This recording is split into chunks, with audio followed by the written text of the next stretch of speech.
తాకట్టులో ఉన్న బంగారాన్ని విడిపించి ఆ రోజున్న మార్కెట్ ధర కట్టి మిగిలిన డబ్బును మీకు అందిస్తుంది ఎస్వీఎస్ గోల్డ్.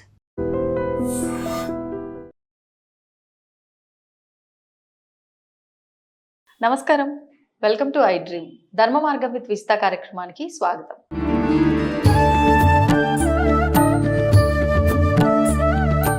నమస్కారం అండి. నమస్కారం కన్నా ఈ సందర్భంలో ఇంకొక మాట చెప్తే బెటర్. జై శ్రీరామ్. జై శ్రీరామ్. అదే వచ్చేస్తోంది మరి శ్రీరామనవమి. శ్రీరాముడి గురించి ఒక్క మాటలో చెప్పలేం. ఎన్నో మాటలు, ఎన్నో విషయాలు, ఎన్నెన్నో మంచి పనులు. నిజంగా ఆయన ఎన్నో త్యాగాలు చేశాడని చెప్పాలి, ఎన్నో మంచి కార్యక్రమాలు చేసిండని చెప్పాలి. మరి ఈ శ్రీరామనవమి రోజున ప్రతి ఏటా కూడా ప్రతి ఆలయాల్లో కానివ్వండి, క్షేత్రాల్లో కానివ్వండి, ఇంట్లో చేసుకునే వారు కూడా ఉన్నారు సీతారాముల కళ్యాణం.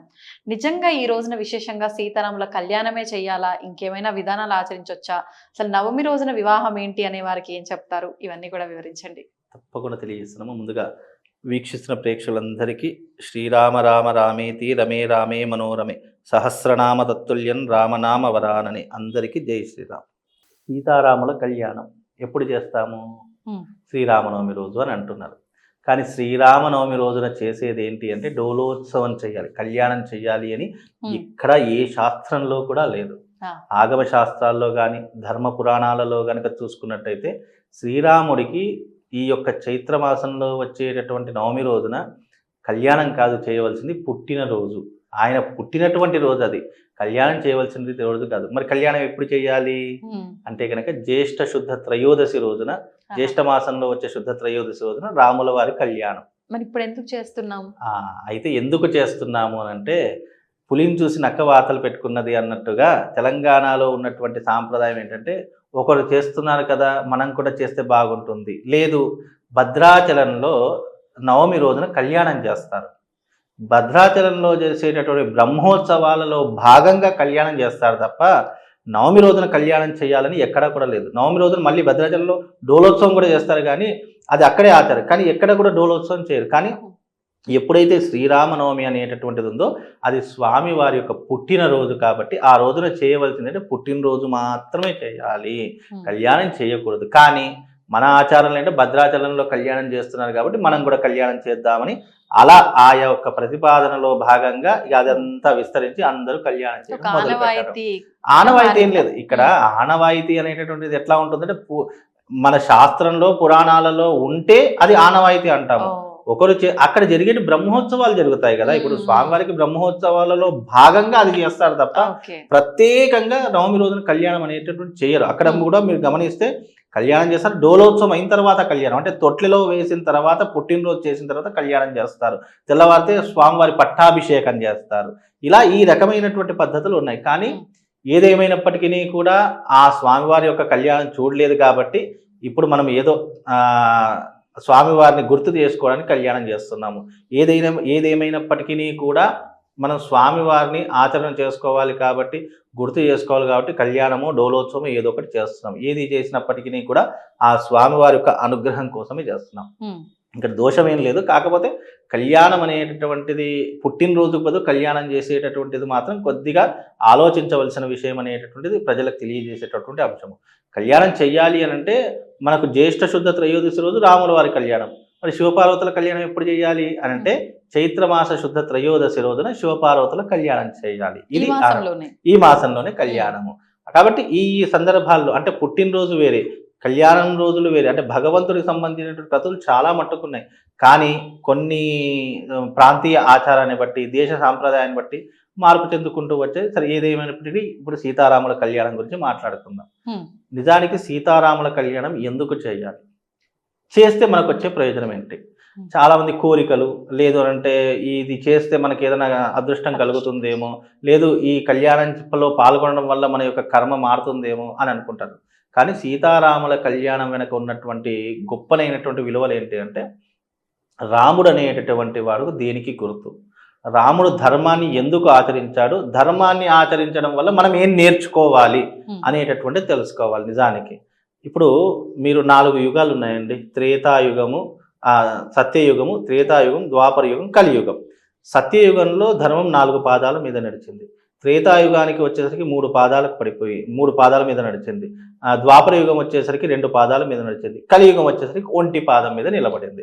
ఇది కూడా అయిపోయింది అంటే 0, ఏమీ ఉండదు. మళ్ళీ కొత్త యుగం ప్రారంభమవుతుంది. ఇలా ఒక్కొక్క యుగానికి ధర్మం అనేటటువంటిది ఇన్ని రకాలుగా విభజించడం జరిగింది. ఎప్పుడైతే త్రేతాయుగంలో శ్రీరాముడి అవతారం ఎత్తాడో అప్పుడు ఆ రాముడి యొక్క నిజమైనటువంటి ఆదర్శాలు విలువలు పాటించడానికే మనం సీతారాముల కళ్యాణం చేసుకోవాలి తప్ప త్రేతాయుగంలో ఆయన ఆచరించినటువంటి విలువలు ఏవైతున్నాయో ఇప్పుడు ఆచరించడం వల్ల లేదు ఇప్పుడు ఆచరిస్తే చాలా మంది నవ్వుతారు, లేదా అవి చెప్పినా కూడా కింద కామెంట్స్లో అప్పుడు ఆ యుగంలో పాటించారండి ఇప్పుడు యుగంలో పాటిస్తే మనల్ని ఎవరు ముంచేసే వాళ్ళే తప్ప పైకి తేల్చేవారు ఎవరు ఉండరు అనుకోండి. కానీ ధర్మాన్ని పాటించడం అనేటటువంటిది రాముడికి పుట్టుకతో వచ్చింది. ఇక్కడ ధర్మము రాముడు వేరు కాదు, రెండూ ఒకటే. ధర్మం అంటే రాముడు, రాముడు అంటే ధర్మం, రెండుటిని విడదీసి చూడలేము. అలా విడదీసి చూసామనుకోండి మనం పాపాత్మలం అవుతాము. కాబట్టి ఎప్పుడు కూడా అలా చూడకూడదు. కాబట్టి ఈ యొక్క త్రేతాయుగంలో జరిగినటువంటి నేను చెప్తాను. అలాగే రామాయణము అనేటటువంటి కావ్యం ఉంది. రామాయణము ఎన్ని భాగాలుగా ఉందో తెలుసా? 100,000,000 ప్రవిస్తరం, 100 కోట్ల రామాయణాలు ఉన్నాయి మనకి. అందుకే 100,000,000 ప్రవిస్తరము అనేటటువంటి శ్లోకం వస్తుంది. రామాయణము శ్లోకాలు 100 కోట్ల శ్లోకాలు ఉన్నాయి. అందులో ఇప్పుడున్నటువంటి ఈ కలియుగ రామాయణంలో కేవలం 24,000 శ్లోకాలు మాత్రమే ఉన్నాయి. మిగతావన్నీ కనుమరుగు, కాలక్రమంలో అన్నీ కనుమరుగైపోయాయి. రామాయణం రాసింది ఎవరు అని అంటే వాల్మీకి అని చెప్తారు. కానీ రామాయణం రాసింది ఎవరు? ఆంజనేయ స్వామి. అది ఎవరికి తెలియదు. రెండవది రామాయణం చెప్పింది ఎవరు? శివుడు. శివుడి నుంచి ఎవరు విన్నారు? బ్రహ్మదేవుడు విన్నాడు. బ్రహ్మదేవుడి నుంచి ఎవరు విన్నారు? నారదుడు విన్నాడు. నారదుడి నుంచి ఎవరు విన్నారు? సప్త ఋషులు విన్నారు. సప్త ఋషుల దగ్గర నుంచి ఎవరు విన్నారు? ఆంజనేయ స్వామి విన్నాడు. ఆంజనేయ స్వామి దగ్గర నుంచి ఎవరు తీసుకున్నారు? వాల్మీకి తీసుకున్నాడు. ఇన్ని రకాలుగా ఉంటేనే ఒక రామాయణం అనేటటువంటిది ఏర్పడుతుంది తప్ప రామాయణం అంటే ఏదో చిన్న కావ్యము చిన్న ఘటనో కాదు. అది రామాయణం వింటే, రామాయణం చదివితే నిజంగా చెప్తున్నాను అదొక అద్భుతమైనటువంటి దృశ్య కావ్యము అని చెప్పుకోవచ్చు.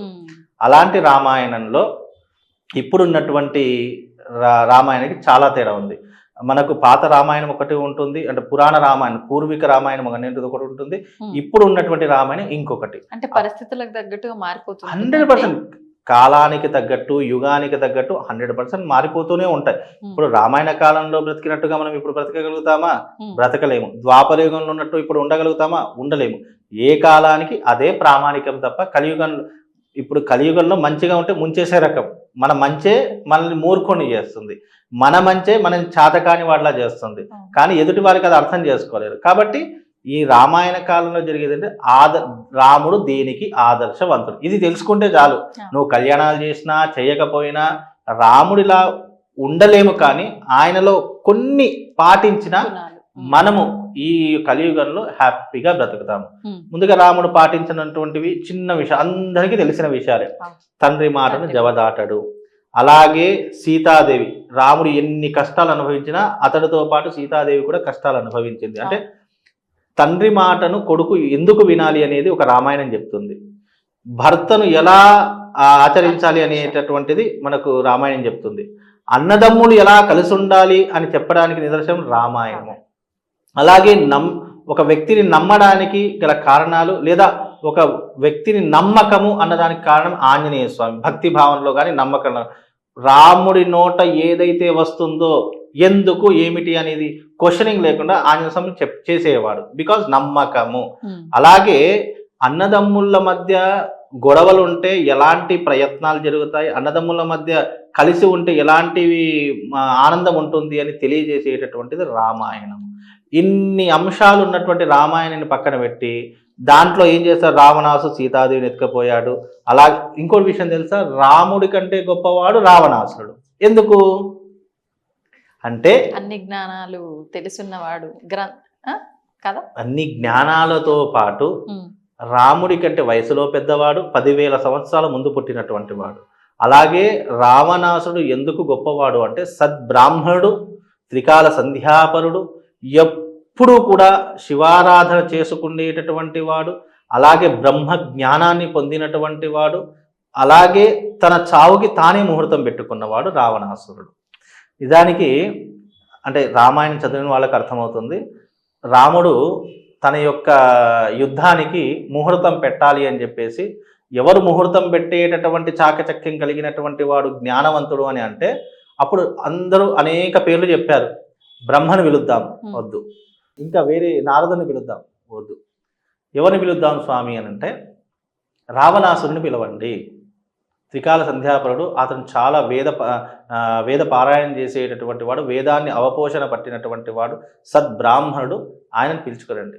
అదేంటి స్వామి, యుద్ధం చేసేదే ఆయన మీద, అలాంటి వాడు మన చావుకి యుద్ధానికి ముహూర్తం పెట్టమంటే పెడతాడా అంటే, లేదు నా మాటగా వెళ్ళి చెప్పు అని అంటే, అప్పుడు వానరులో ఒకనైనటువంటి దూత వెళ్ళాడు. వెళ్ళి మా రాముడి నుంచి ఒక సందేశం తీసుకొని వచ్చాము స్వామి, వినయంగానే అడిగాడు. ఎందుకంటే దూత ఎప్పుడైతే బ్రాహ్మణ దగ్గర వినయంగా వెళ్ళి, మా రాముల వారు ఒక ముహూర్తాన్ని నిర్ణయించడానికి మిమ్మల్ని ఆహ్వానించారు, మీరు తప్పకుండా రావాలి అంటే, సరే వస్తున్నాను పో. తెలుసు ఆయనకు, అయినా బ్రాహ్మడు శత్రువు పిలిచిన బ్రాహ్మడు ఇంటికి వెళ్ళాలి, అది బ్రాహ్మడి యొక్క కర్తవ్యం. కాబట్టి వెళ్ళాడు. వెళ్ళి చక్కగా రావణాసురుడు చక్కగా నుదుటి మీద విభూతి రేఖలు ధరించి సంధ్యావందనం చేసుకొని గాయత్రి ఉపాసన చేసి చక్కగా రాముడు దగ్గరికి ప్రయాణం అయ్యాడు. రాముడు, మీకు ఇంకో దీంట్లో ఇంట్రెస్టింగ్ పడ్డది, రావణాసురుడు వచ్చాడు చక్కగా బ్రాహ్మణుడు. రాముడు రావణాసురుడి యొక్క కాళ్ళు కడిగాడు. కడిగి ఆ యొక్క సద్బ్రాహ్మణ్ణి ఒక ఆసనం మీద, అంటే మనం ఇప్పుడు కూర్చుని అప్పుడు ఒక ఆసనం మీద కూర్చోబెట్టి, నేను యుద్ధానికి ఒక ముహూర్తం కావాలి, నేను విజయం సాధించాలి అని చెప్పి ముహూర్తం తీయమని చెప్పాడు. తన చావుకి తానే ముహూర్తం తీసుకున్నాడు. విజయదశమి మీ ముహూర్తానికి అద్భుతమైనటువంటిది, ఆ రోజున యుద్ధానికి వెళ్ళండి, మీకు విజయం విజయం తప్పకుండా లభిస్తుంది అని చెప్పేసి అన్నాడు. రావణాసుడు తెలుసు, నా మీదనే యుద్ధానికి వస్తున్నాడు, నన్నే చంపడానికి నాకే ముహూర్తం అడుగుతున్నాడని ఎక్కడా కూడా పొరపాటున దుర్ముహూర్తం పెట్టలేదు, అద్భుతమైనటువంటి ముహూర్తం పెట్టుకున్నాడు. అందుకే రావణాసుడు చాలా గొప్పవాడు. మరి ఇప్పుడు నార్మల్ గా సామాన్యుల మాటల్లో చెప్పాలంటే, బుద్ధంతా బానే ఉంది, ఏం రోగం వచ్చిందమ్మా మరి ఇట్లా చేసిండు అని అంటారు. వాస్తవం. అంటే ఎంత బుద్ధున్నవాడైనా సరే గర్వం తలకెక్కితే ఎవరైనా అతపాతాళానికి పోవాల్సిందే. అన్నీ బాగానే ఉన్నాయి. తన రాజ్యంలో ఉన్నటువంటి వారికి ఇల్లు కూడా బంగారంగా ఉండేది. లంకా నగరం అంటే బంగారు నగరం. అది ఆ నగరాన్ని మనము అసలు కళ్ళతో కూడా చూడలేము, అంత బంగారు నగరం. కానీ ఒక్క స్త్రీ విషయంలో మాత్రమే పొరపాటు. స్త్రీ అనేటటువంటిది రావణాసుడి యొక్క జీవితంలో లేకపోతే అతడు ఇప్పటికీ అతనికి ఎన్నో దేవాలయాలు కట్టేవారు, ఎన్నో రకాల పూజలు చేసుకుని ఇప్పటికీ కూడా లంకలో రావణాసుడిని పూజిస్తారు మీకు. అది కాబట్టి ఇక్కడ ఏమవుతుంది, ఒక స్త్రీ విషయంలో అంటే నీకు ఎంత చదువున్నా, ఎంత డబ్బున్నా, ఎంత పేరున్నా, ఎంత హోదా ఉన్నా, నీ గుణం వక్రబుద్ధి అయితే నువ్వు పాతాళానికి పోవాల్సింది. ఇది ఒక్కటి గుర్తు. అంటే అతని దగ్గర నుంచి నేర్చుకోవాల్సింది అది. రావణాసుడి దగ్గర నుంచి నేర్చుకోవాల్సింది ఏంటి, నీకు ఏదున్నా బుద్ధి వంకర ఉండి నువ్వు ఒక పరాయి భార్య మీద నువ్వు దృష్టి పెట్టావు అంటే నీకు తెలివి ఉండే ఏం ప్రయోజనము, ఇంత విద్య ఉండే ఏం ప్రయోజనము, అది తెలుసుకోవాలి. కానీ రావణాసుడు స్త్రీని అపహరించాడు, రాక్షసుడు, అతడు దుర్మార్గుడు అంటే ఎక్కడ తెలుస్తుంది. కాబట్టి కొన్ని సందర్భాల్లో పురాణాలలో జరిగింది ఏంటి అంటే కథల్లాగా విని ఇందులో మంచేంటి చెడేంటి అనేది తెలుసుకోవాలి తప్ప, దుష్టుడు దుర్మార్గుడు రావణాసుడు కంటే నీచమైనటువంటి వాళ్ళు ఈ కలియుగంలో చాలా మంది ఉన్నారు. మరి వాళ్ళని ఏమనాలి చెప్పండి. కాబట్టి ఏ యుగానికి అదే ప్రామాణికం. వాళ్ళంతా మంచితనం ముసుగులో ఉన్నారు కదండి.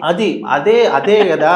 రావణాసురుడు ఒక స్త్రీ విషయంలో చెడ్డవాడయ్యాడు, కానీ నిజంగా అతని జీవితంలో స్త్రీ అనేటటువంటిది లేకపోతే రామాయణం లేదు, అసలు వాళ్ళ పుట్టుకే లేదు. కాకపోతే ఏంటంటే వాళ్లకు ఉన్నటువంటి ఏవైతే ఈ యొక్క జన్మలు ఉన్నాయో ఆ జన్మల్ని తొందరగా తీర్చుకొని మళ్ళీ వైకుంఠం. వాళ్ళిద్దరు రావణ కుంభకర్ణులు ఎవరు అంటే జయ విజయులే. తప్పకుండా వాళ్ళని సంహరిస్తేనే వాళ్ళకు ముక్తి. మన జీవితంలో కాలచక్రంలో మనిషి చనిపోతేనే అన్ని భవబంధాలు తొలగిపోయి మన ముక్తిని పొందుతూ ఉంటాము. అలాగే రావణ కుంభకర్ణులు కూడా వాళ్ళు కూడా ముక్తిని పొందడానికి మాత్రమే ఈ యొక్క తతంగం అంతా నడిచింది. దీంట్లో తెలుసుకోవాల్సినటువంటి నీతి ఏంటి అంటే, రామాయణంలో మంచి ఏంటి చెడేంటి.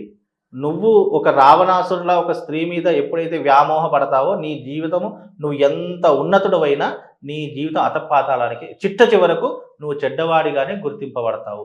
నువ్వు అందరికీ మంచి చేసి నువ్వు ఏ ఇద్దరికి తప్పు చేసినా నువ్వు చెడ్డవాడిగానే గుర్తిస్తావు. చెడు అనేటటువంటిదే గుర్తుపెట్టుకుంటావు తప్ప మంచి గుర్తు పెట్టుకోరు. అందుకే రామాయణము, సీతారాముల కళ్యాణము వీటన్నిటి వెనక ఉన్నటువంటిది ఏంటంటే రాముడి నుంచి ఏం నేర్చుకోవాలి, ఎలాంటి ఆదర్శాలు పాటించాలనేది నేర్చుకోండి తప్ప నాకు ఆ పూజ చేస్తే ₹1,00,00,000 వస్తాయి, ఈ పూజ చేస్తే నాకు మంచి పేరు వస్తుంది, ఇవి కాదు. రాముడి యొక్క కళ్యాణం వెనక ఉన్నటువంటిది ఏంటంటే రాముడి యొక్క ఆదర్శాలు గుర్తు చేసుకోవాలి, ఇలా ఉంటే బాగుంటుంది అనేటటువంటి ఒక మనస్సులో భావన రావాలి తప్ప కళ్యాణం చేస్తే ఏమొస్తుంది, కళ్యాణంలో మనం ఏం చేస్తే మనకు మంచి జరుగుతుంది, ఇవి కాదు. కళ్యాణం చేస్తే మంచిది అనేటటువంటిది కాదు, చెడ్డది అనేటువంటిది కాదు, కానీ కళ్యాణం చేయడం వల్ల మంచిదే, కానీ రాముడి యొక్క ఆదర్శాలు నేర్చుకుంటే బాగుంటుంది. పోనీ రెమెడీస్ చెప్దాము అని అంటే వివాహం కానటువంటి వారు, అలాగే సంతానం లేనటువంటి వారు, ఈ ఇద్దరికి సీతారాముల కళ్యాణం డోలోత్సవం ఉపయోగపడుతుంది. ఎవరికైతే సంతాన భాగ్యం లేదో వాళ్ళు స్వామివారి యొక్క డోలోత్సవం అంటే తొట్టెలో వేసి స్వామివారి యొక్క తొట్టెలో రాముల వారిని వేసినప్పుడు ఆ తొట్టెలను పట్టుకోవడం వల్ల అందులో పళ్ళు పెడతారు. ఎప్పుడైతే డోలోత్సవం చేస్తారో దాంట్లో పండ్లు ఫలాలు పెడుతూ ఉంటారు. ఆ పండ్లు ఫలాలు ఎవరికైతే సంతానం లేదో ఆ సమయంలో ఎవరికైతే సంతానం కాదు వాళ్ళ ఒళ్ళో పెడితే తొందరగా ఆ పండ్లు ఇద్దరు భార్యాభర్తలు తింటే సంతానం అవుతుంది అని మనకు పురాణ గాథ. అలాగే రెండో విషయం, కళ్యాణం కాలేనటువంటి వారు ఎవరైతే ఉన్నారో అలాంటి వారు ఆ రోజున కళ్యాణంలో పాల్గొని స్వామివారి యొక్క అక్షతలు ఇస్తారు, తలంబ్రాలు. ఆ అక్షతలను తీసుకొని వెళ్ళి ఇంట్లోకి వెళ్ళి ఒక మూట కట్టుకొని మన ఇంట్లో పెట్టుకోవడం వల్ల తొందరగా కళ్యాణం అవుతుంది అని విశ్వాసం. ఇవి రెండు కూడా పరిహారాల కిందికి వచ్చేస్తాయి. కాబట్టి ఆ రోజున మనం నేర్చుకోవాల్సింది ఏంటంటే రాముడి యొక్క నీతి, రాముడి యొక్క ధర్మము. అందుకే మనం ఎప్పుడైనా గుర్తుపెట్టుకోండి, ఏ దేవతలనన్నా ఏదన్నా నిందించినా కాస్త కోపం వస్తుందేమో, కానీ రాముని నిందిస్తే మాత్రం నరనరాల నుంచి కోపం ఉప్పొంగుతూ ఉంటుంది. ఎందుకు అంటే బికాజ్ మన ధర్మం, మన హిందుత్వంలో ఉన్నటువంటి గొప్పతనం అది.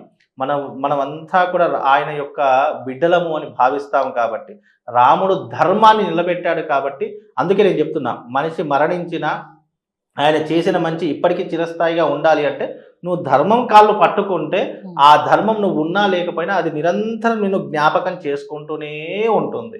అందుకే చెడ్డవాడైనప్పటికీ కూడా ఎంతో మందికి విగ్రహాలు ఎందుకు కట్టారు, వాళ్ళ మంచి చెడ్డదంతా పరిచిపోయి మంచిని గుర్తు చేసుకోవాలని చెప్పి చాలామంది విగ్రహాలు పెట్టారు ఇప్పటికీ కూడా. ఎందుకు అని అంటే కనుక వీళ్ళు దేశం కోసము ధర్మం కోసము నిలబడ్డారు అని ఒక చిన్న దాంతో. అందుకే వాళ్ళని ఇప్పుడు కూడా ఎందుకు గుర్తు చేసుకుంటామంటే ధర్మాన్ని పట్టుకున్నటువంటి, అందుకే ధర్మో రక్షతి రక్షిత అని మనం వింటాము. ధర్మాన్ని కాపాడితే ఆ ధర్మం మనల్ని కాపాడుతుంది అని వింటాము. ధర్మాన్ని కాపాడాలంటే దాని అర్థం ఏంటి అంటే కనుక నువ్వు ఎప్పుడు ఒక చెంప మీద కొడితే ఇంకో చెంప చూయించాలని కాదు.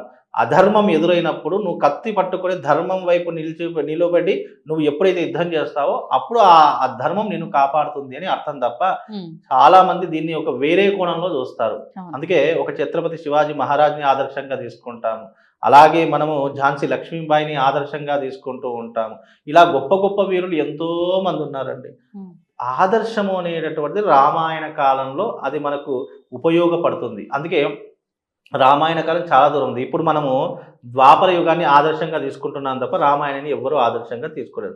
ఈ సీతారాముల కళ్యాణం రోజున రామాయణం తెలియకపోతే తెలుసుకోండి. అంటే ధర్మం ఏంటో తెలిస్తే అప్పుడు మనం ఏదైనా ఆచరించాలా లేదా అనేది తెలుస్తుంది. కాబట్టి ఈ రామాయణంలో ఈ సీతారాముల కళ్యాణంలో అందుకే నేను ప్రతి ఏడాది సీతారాముల కళ్యాణం చేసేటప్పుడు తప్పకుండా ఈ కళ్యాణంతో పాటు ఎందుకు చేస్తారు, ఇది చేయడం వల్ల మీకు వచ్చే ప్రయోజనం ఏంటో అనేది కంపల్సరీగా చేస్తున్న ప్రతి ఒక్కరూ వచ్చే వారికి చెప్పాలి. ఎందుకంటే మన హిందుత్వంలో ఉన్నది ఏంటంటే పండుగలు పబ్బాలు ఉన్నప్పుడే మంది కనిపిస్తారు తప్ప మిగతా విషయాలు కనిపించరు.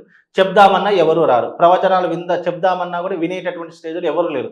అది ఒక సినిమానో లేదంటే ఈవెంట్ ఫంక్షన్కి వచ్చిందంటే వేల మంది జనాలు వెళ్తారు తప్ప నువ్వు ఏదైనా ప్రవచనం చెప్తున్నావు లేదు అంటే ఏదైనా మంచి విషయాన్ని చెప్తున్నావు అంటే ఎవరు దగ్గరికి రారు.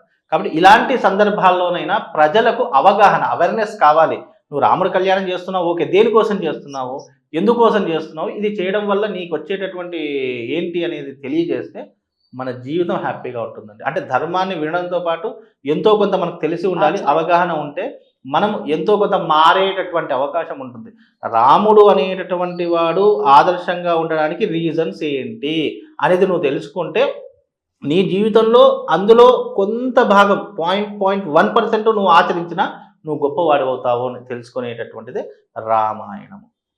ఈ మధ్య కాలంలో అంటే మీరు ఇందాక చెప్పినట్టు రామాయణం అనగానే రావణాసురుడు ఇట్లా సీతమ్మని ఎత్తుకెళ్ళాడు, అంటే తప్పులు వెతికే వాళ్ళే ఎక్కువగా కనిపిస్తారు. ఇవి ఇప్పటి వరకు వింటూ వస్తున్నాం. గత కొన్ని సంవత్సరాల నుంచి జరుగుతున్న చర్చ శ్రీరాముడి ప్రవరకు సంబంధించి భద్రాచలంలో ఇలాంటి మార్పులు చేస్తున్నారని దాదాపు నాకు తెలిసి 11-12 సంవత్సరాల నుంచి ఈ చర్చ జరుగుతుంది. ఈసారి ఇంకా ముమ్మరంగా సాగుతోంది ఆ చర్చ అని ఒక వార్త వినిపించింది. ఏంటండి అంటే పేరులో కూడా మార్పులు ఉంటాయి? అసలు శ్రీరాముడి పేరేంటి, ప్రవరేంటి అసలు? లేదండి, మీకు ఎప్పుడూ కూడా మార్పు అనేటటువంటిది ఉండదు. అంటే కొంచెం తెలిసి తెలియనటువంటి అజ్ఞానులు ఉంటారు చూసారా, అలాంటి వారి వల్ల ఇలాంటి అనేక రకాలైనటువంటి విమర్శలు అనేటివి ఎదుర్కోవాల్సిన పని ఉంటుంది. శ్రీరాముడి యొక్క ప్రవర అంటే ఏంటి? తాత, ముత్తాత, వంశము ఇవన్నిటినీ కూడా ప్రవర రూపంలో చెప్పేటటువంటిదే ఈ యొక్క అర్థం వస్తుంది తప్ప దానికి మళ్ళీ ప్రాంతీయాన్ని బట్టి ఆచారాన్ని బట్టి ఒక్కొక్కరు ఒక్కొక్క రకంగా చెప్పేసరికి అక్కడ ఏమవుతుంది, వేరియేషన్ వస్తూ ఉంటుంది. కాబట్టి శ్రీరాముడి యొక్క ప్రవర అనేటటువంటిది ఒకే రకంగా ఉంటుంది.